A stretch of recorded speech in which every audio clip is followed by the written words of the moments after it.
Hey guys! So I'm going to be showing you how to make some fringe so you can add it to your projects. This is the Hecate shawl that I have, and I'm also going to show you how to make the curtain tassel ones.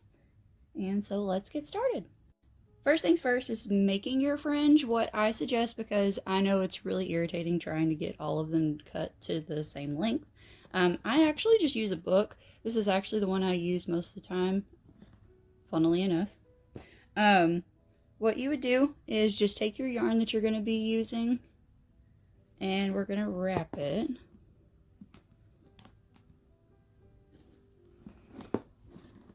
This way you get it all the same length. And you get a whole bunch of them at once instead of sitting there trying to cut each individual strand.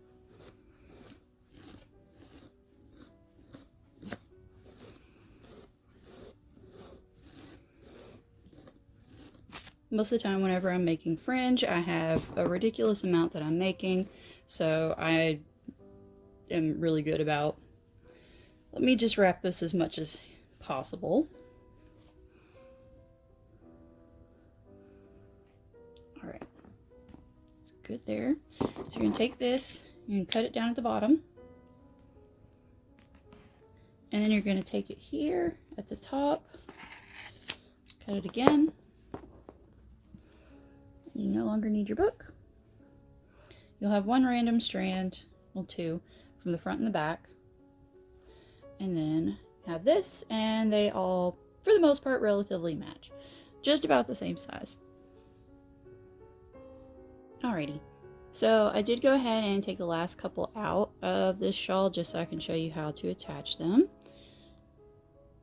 Okay.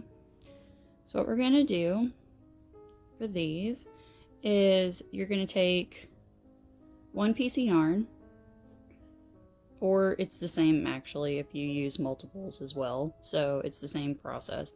So you're going to take it in half, and then you're going to take your hook,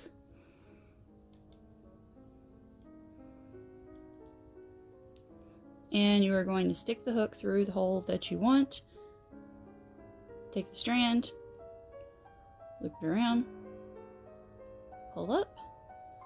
You're going to have this loop here. You're going to take that and pull tight.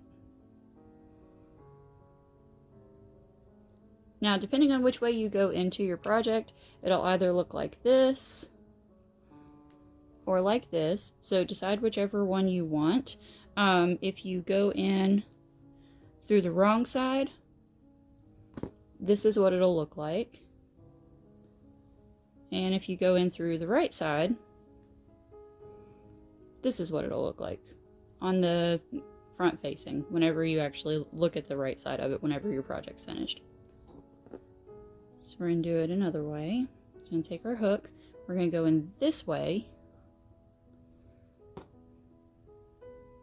take our fringe strand, pull that through,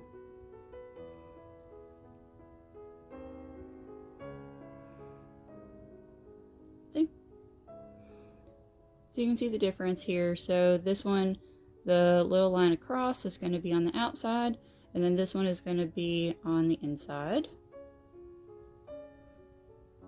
Do a couple more of these. And like I said, it's going to be exactly the same process whether you have one or if you have 10.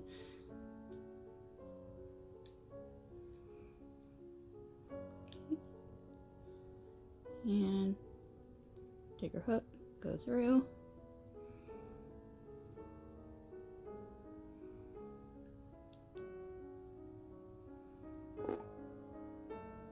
Loop around, pull the strands through.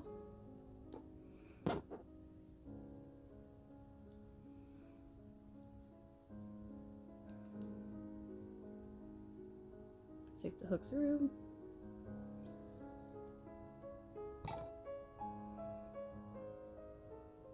Pull through. And that's how you can add some fringe to your project. It ends up looking really cool whenever you're done. I know it is a very tedious process, but it looks super cool.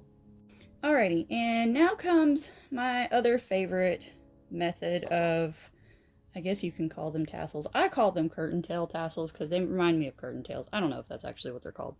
But I love making these to add to shawls and projects. They just look so fancy. It's just like a little upgrade to the regular fringe, or like the Hecate shawl that I made. I used both because who doesn't need more fringe in their life? Okay, so that yarn that we cut earlier, that's what we're going to use this for. So you can certainly leave them this long if you want. I personally don't want curtain tails that long, so what I tend to do with these is I just cut them in half again. Okay. And then you're going to take 2 strands out of it, because we're going to need those in a second. Actually, take 1. Okay, so we have this big bunch right here. So what we're going to do is we're going to lay this out flat. Take these, put them in the middle,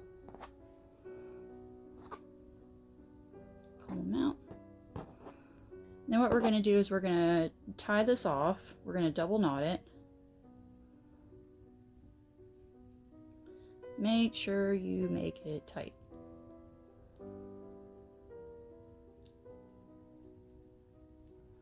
Okay.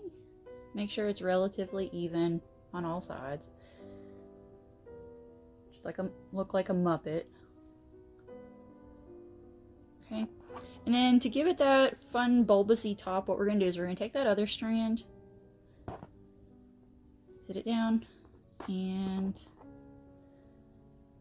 keep about this much, or honestly just however big you want the little bulb part. I tend to make mine a little bit smaller. So we're going to take this and we're going to knot it and then flip it over and knot it again.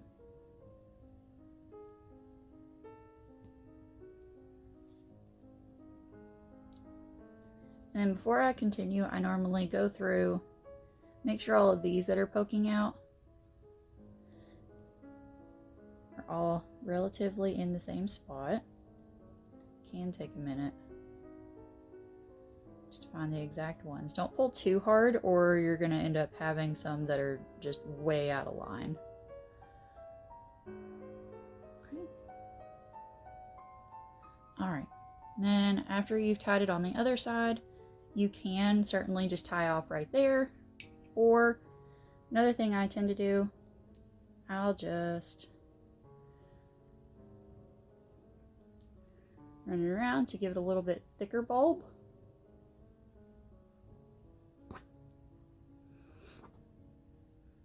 And tie it off.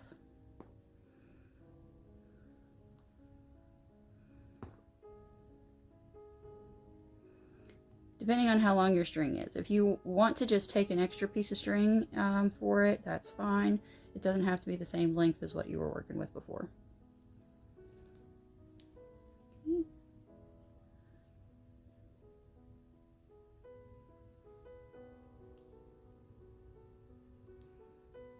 Awesome.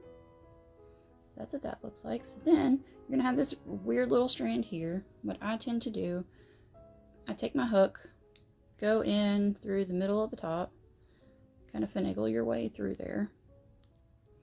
Take that and just drop it off in the middle of it, so that way it's hidden. Then we're going to take this, make sure all of these are the same length.